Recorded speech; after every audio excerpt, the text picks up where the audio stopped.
ഇന്ത്യയിലേക്ക് ആദ്യത്തെ automatic refrigerator കൊണ്ടുവന്ന കമ്പനിയുടെ ഇപ്പോഴത്തെ അവസ്ഥ എന്താണെന്ന് നോക്കിയാലോ.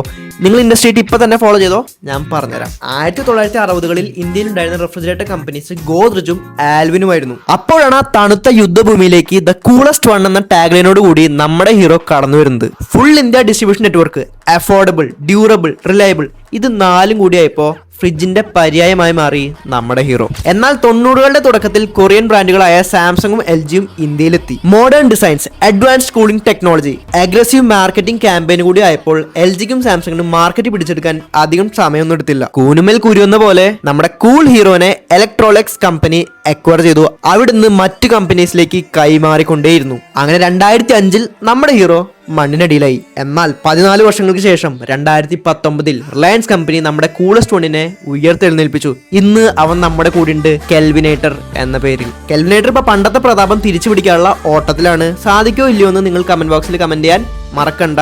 നമുക്ക് നാളെ കാണാം.